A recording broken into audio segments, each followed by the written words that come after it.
تعالى أولا وثانيا ولإعلان الثناء إليه ثانيا وعلى أفضل رسله محمد وآله وسلم وفي حلبة الصلوات مجليا ومصليا معزز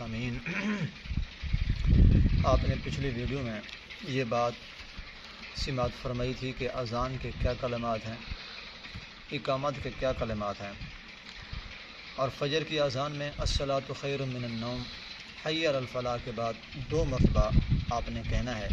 حضرت ابو محذورہ رضی اللہ تعالی عنہ کی روایت پیش کی تھی سنن ابن داؤد اور بھی بہت ساری کتابوں کے اندر یہ بات موجود تھی۔ آج آپ اس ویڈیو میں یہ بات سماعت فرمائیں گے کہ اذان و اقامت کا طریقہ کار، مطلب کیا ہے اس کا؟ مطلب یہ ہے کہ اذان جلدی کے ساتھ پڑھنی ہے یا آہستہ، اور اقامت جلدی کے ساتھ ادا کرنی ہے یا آہستہ۔ تو اس میں سنت طریقہ یہی ہے، اذان کو ٹھہر کر آرام سے، اور اقامت جلدی کے ساتھ آپ نے کہنی ہے۔ اور اذان و اقامت کا جواب یہ بھی آپ اس ویڈیو میں سماعت فرمائیں گے۔ حضرت جابر رضی اللہ عنہ کی روایت ہے، جامع ترمذی جلد اول صفحہ 48، باب ما جاء فی الترسل فی الاذان۔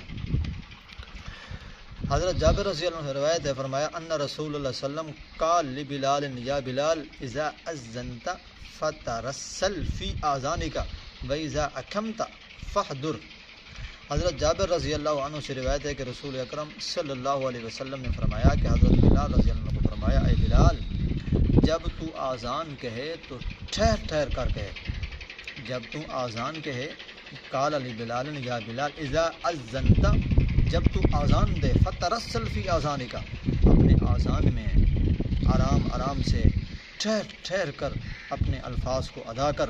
اور جب تو اقامت کہے، وَإِذَا أَقَمْتَ، اور جب تو اقامت کہے تو فحضر، کیا کر اس کو جلدی ادا کر۔ اسی طرح حضرت عمار بن سعد رضی اللہ تعالیٰ عنہ کی روایت ہے، فرمایا ان رسول اللہ صلی اللہ علیہ وسلم امر بلالا ان یجعل اصبعیہ فی اذنیہ وقال انہ ارفع لصوتہ۔ حضرت عمار بن سعد رضی اللہ عنہ جو مؤذن رسول ہیں، وہ کہتے ہیں، روایت ہے کہ رسول اکرم صلی اللہ علیہ وسلم نے حضرت بلال رضی اللہ عنہ کو حکم دیا کہ اپنی انگلیاں اپنے کانوں میں ڈال کر اذان دیں۔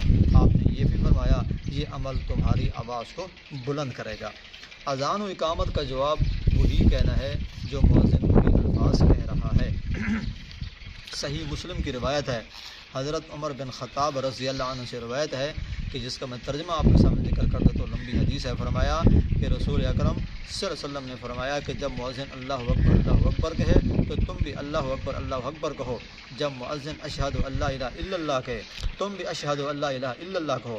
اسی طرح آخر اذان تک اسی کا جواب دینا ہے، اشہد ان محمد الرسول اللہ، اشہد ان محمد الرسول اللہ۔ آخر تک وہی الفاظ کہنے ہیں جو مؤذن کہتا چلا جائے۔ آخر میں حضور نے فرمایا، جی اگر یہ بندہ دل سے کہے، سچے دل سے کہے، جی فلہ دخل الجنہ، ایسے بندے کے لیے جنت کا داخلہ ہوگا۔